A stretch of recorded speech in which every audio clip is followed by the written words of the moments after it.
La pista del Circuito de las Américas acababa de ser testigo de un terremoto y el epicentro no era la línea de meta, sino el box de la escudería Alpine, un lugar que de repente se había transformado en un campo de batalla psicológico. El aire se cortaba con la tensión, más denso y peligroso que cualquier monzón de Singapur. Lo que se avecinaba no era una simple disputa de equipo, sino la implosión de un proyecto y el nacimiento de una nueva rivalidad que podría redefinir el futuro de la Fórmula 1. Tenemos los detalles, la bronca de Gasly, la sangre fría de Colapinto y la intervención de Flavio Briatore que, para muchos, es una sentencia de muerte para el piloto francés y la coronación del argentino como el nuevo Mesías que el equipo desesperadamente necesita. ¿Podrá esta guerra interna llevar a Alpine a la gloria o los condenará a la irrelevancia en el decisivo ciclo reglamentario de 2026? La respuesta a esa pregunta se está cocinando ahora mismo en los pasillos más oscuros del paddock, donde los contratos se rompen y las lealtades se compran por centésimas de segundo. Este no es un rumor más, es el principio del fin de una era. El caos comenzó con una desobediencia que quedará marcada en la historia reciente de Alpine. Franco Colapinto, el novato que llegó con más dudas que certezas pero con un respaldo feroz, había ignorado la orden más sagrada en el Motorsport, el hold position o mantén la posición. Gasly, un piloto con historial de grandes victorias, campeón de Monza y con la cicatriz de haber sido rechazado en Red Bull, había sido superado por su propio compañero de equipo, un chico al que todavía le decían pibe y que le había faltado el respeto más grande que se puede cometer en pista, demostrar que era más rápido justo en el peor momento. El adelantamiento en sí mismo, una maniobra limpia, agresiva pero precisa, fue solo la chispa. Lo que vino después fue la explosión de un volcán de frustraciones que Gasly venía acumulando desde que su aventura en Alpine, el equipo de su país, nunca terminó de despegar. La llegada de Gasly al box fue un huracán. No caminaba, arremetía. Su casco, lanzado sobre la mesa del ingeniero con una rabia contenida pero evidente, resonó en el silencio sepulcral del garaje. La voz de Gasly, amplificada por el eco del hormigón, se quebró entre la indignación y la humillación pública. Su ataque fue frontal, directo a Colapinto, que ya estaba en su sector, bebiendo de su botella con una calma que desquiciaba al francés. ¿Quién te crees que sos para pasarme cuando el equipo dijo que no? Arruinaste mi carrera, gritó Gasly, sin importarle que las cámaras, aunque discretas, estuvieran olfateando la sangre, listas para captar la narrativa del drama. La escena era cruda, una pelea a la vista de todos, una ruptura de la fachada de profesionalismo que la Fórmula 1 intenta mantener a toda costa. Pero Colapinto, lejos de encogerse, lo miró con esa frialdad que lo hizo famoso en las categorías inferiores, una mirada que no era de desafío, sino de convicción. El argentino no alzó la voz, pero su respuesta fue un misil teledirigido al corazón del argumento de Gasly. Yo corro para ir hacia adelante. Si tengo ritmo, voy a pasar. La pista es mía, no tuya. Esa frase, tan simple y tan devastadora, marcó el punto de inflexión. El conflicto, en ese instante, dejó de ser una infracción de orden y se transformó en un debate filosófico sobre la Fórmula 1 moderna. ¿Qué pesa más, la jerarquía preestablecida o el mérito instantáneo en pista?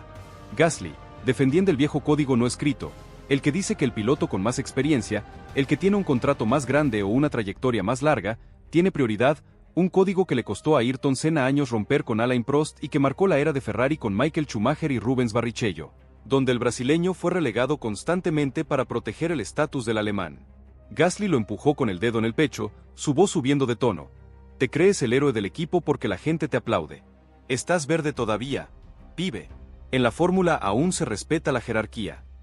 Pero Colapinto, inamovible, devolvió el golpe con una elegancia brutal.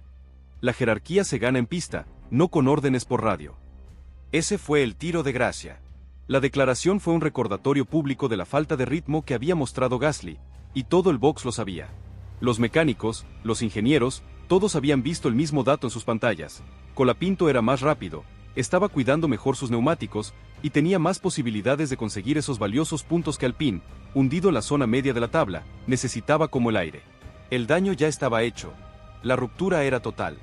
Gasly, al alejarse, lanzó una frase cargada de veneno que se convirtió en profecía. Pilotos así destruyen equipos. O te alineas o te van a frenar. La respuesta de Franco fue un desafío, que lo intenten. Un cierre dramático para una escena que las cámaras, al no captar el audio completo, solo pudieron mostrar en fragmentos, pero que el paddock entero interpretó a la perfección. Las declaraciones postcarrera solo avivaron el fuego.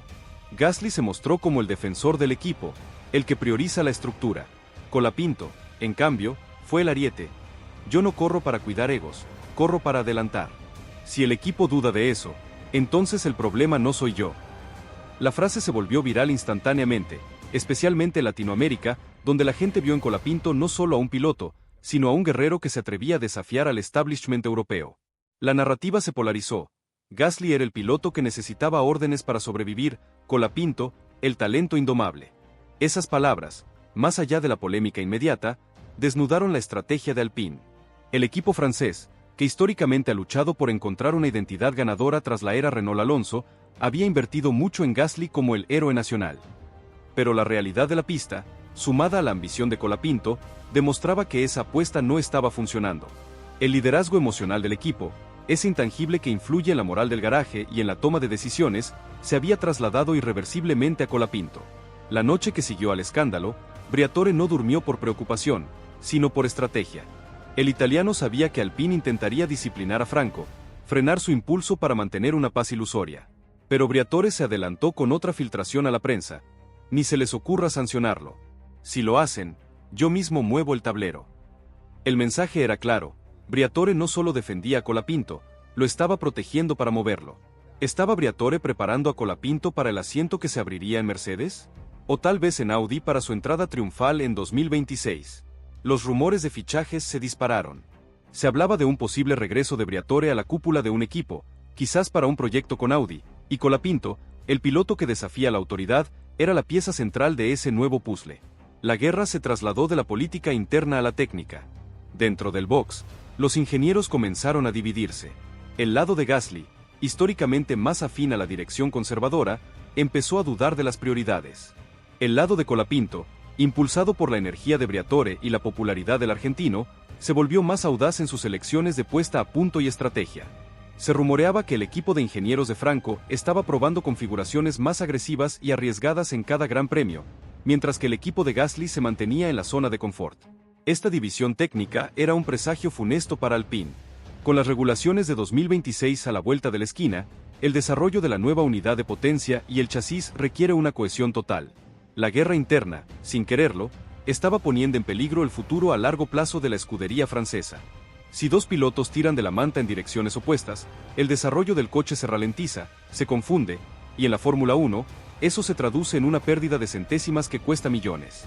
La situación se agravó cuando en el siguiente Gran Premio, bajo la presión de los rumores y las miradas de todo el paddock, Gasly cometió un error costoso en la clasificación. No fue una falla del coche, sino una sobreconducción producto de la desesperación. Colapinto, en cambio, logró una actuación sólida, exprimiendo el monoplaza al máximo y clasificando por delante. Esto no hizo más que confirmar la tesis de Briatore: el rendimiento en pista es la única verdad. La mente de Gasly estaba nublada por la política, la de Franco, enfocada en la velocidad. La prensa ya no preguntaba si Colapinto tenía razón, sino cuándo se anunciaría el nuevo plan de la escudería.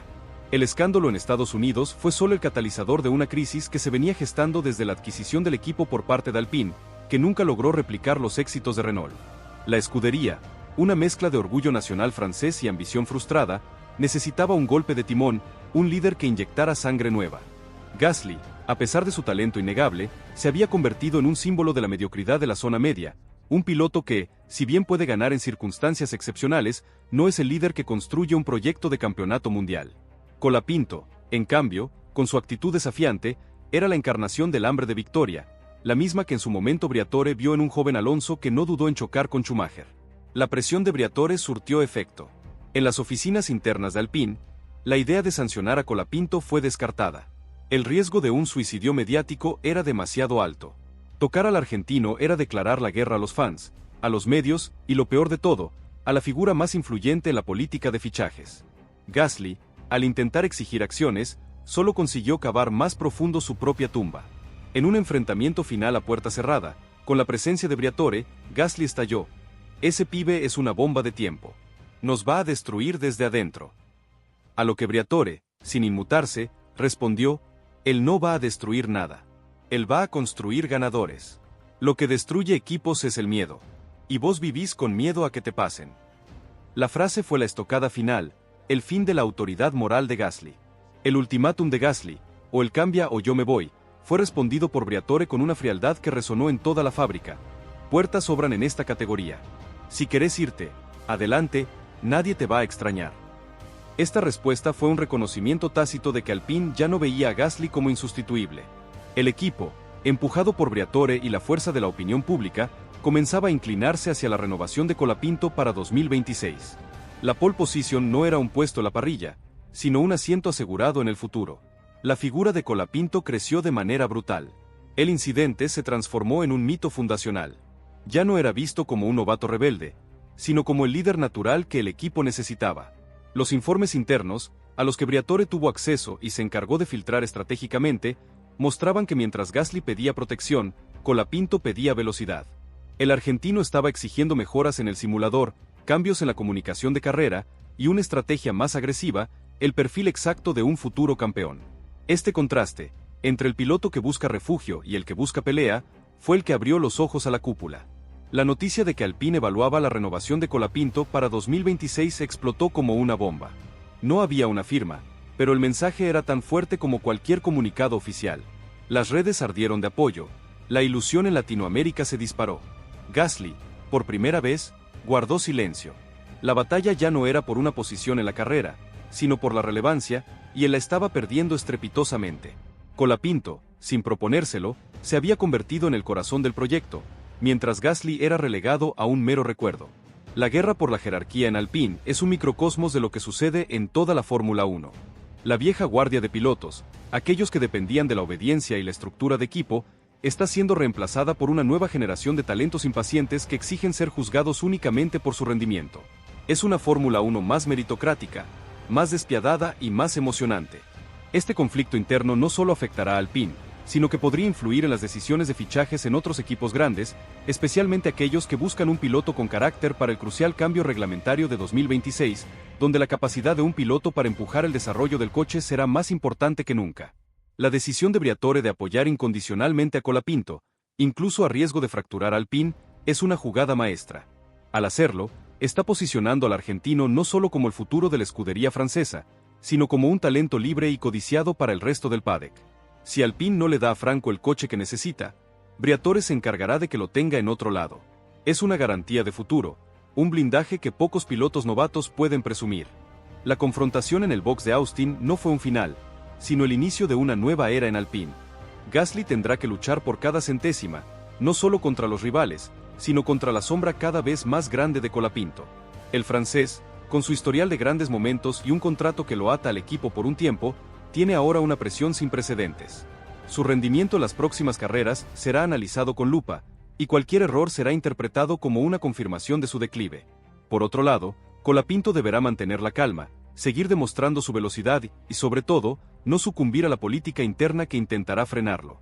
Su desafío es demostrar que su audacia no es ego, sino la ambición pura de un futuro campeón. El final de esta guerra de egos es incierto, pero sus consecuencias son inevitables.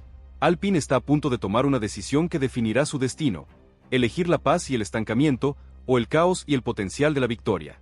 ¿Seguirá Briatore moviendo fichas en la sombra, asegurando que Colapinto, su proyecto personal, termine en un equipo de punta?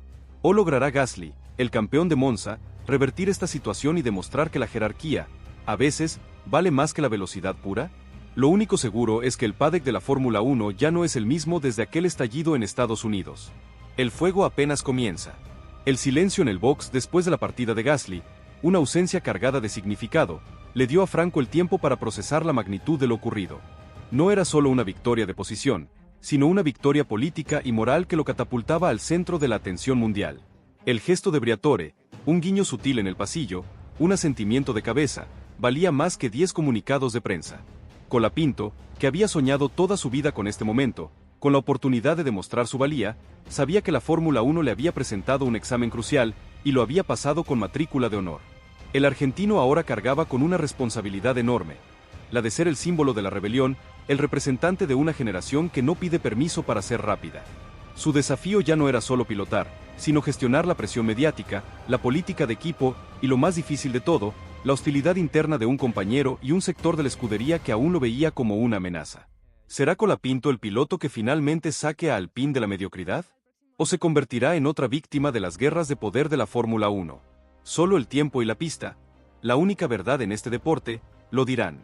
Mientras tanto, la pregunta flota en el aire: ¿qué fichas moverá Briatore a continuación? Estamos presenciando la caída de un campeón o el nacimiento de una leyenda. La Fórmula 1 se prepara para la próxima carrera con más intriga que nunca. El conflicto en Alpine no es solo un drama de equipo, sino una metáfora de la eterna lucha entre el pasado y el futuro. La jerarquía se ha roto, el silencio se ha quebrado, y la única regla que queda es la velocidad. Dejen sus opiniones sobre este escándalo en los comentarios y no olviden suscribirse a nuestro canal para no perderse el próximo capítulo de esta guerra épica. ¿Quién ganará la batalla final? ¿La experiencia de Gasly o la ambición indomable de Colapinto?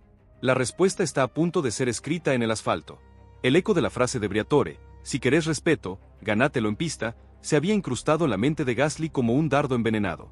El francés, un piloto que ha pasado por la exigencia implacable de la Academia Red Bull, donde la competencia interna es una religión, se sintió traicionado por la estructura de su propio equipo, y peor aún, por la figura que se suponía que debía ser un aliado de la dirección. La historia de Gasly en la Fórmula 1 está marcada por la resiliencia, por haber vuelto a la cima después de su doloroso descenso de Red Bull Racing a Alpha Tauri. Pero esta nueva caída, esta derrota moral ante un novato en su propia casa, era mucho más profunda y humillante. No se trataba solo de la velocidad, sino de la percepción de liderazgo. Colapinto le había robado la narrativa, y en un deporte donde los patrocinadores y los accionistas compran historias, eso es un error capital. La fractura se hizo visible incluso en los detalles más pequeños del garaje. La comunicación entre los ingenieros de ambos lados se volvió gélida, limitada a lo estrictamente necesario. Las sesiones de debriefing, que antes eran espacios de colaboración, ahora eran ejercicios de evasión y desconfianza. El equipo de Gasly, sintiendo la presión y la falta de apoyo de Briatore, comenzó a operar con una mentalidad defensiva, conservadora en la puesta a punto, tratando de minimizar errores en lugar de buscar el límite. Por el contrario, el equipo de Colapinto, envalentonado por el respaldo del italiano y el furor mediático, se atrevía a experimentar más con la configuración del coche, buscando cada centésima de ganancia. Esta disparidad estratégica comenzaba a reflejarse en los datos. Colapinto estaba siendo más rápido en el primer sector, Gasly en el tercero, señal de dos coches con filosofías de desarrollo completamente distintas, forzando al equipo a dividirse recursos y atención, un lujo que Alpine no podía permitirse.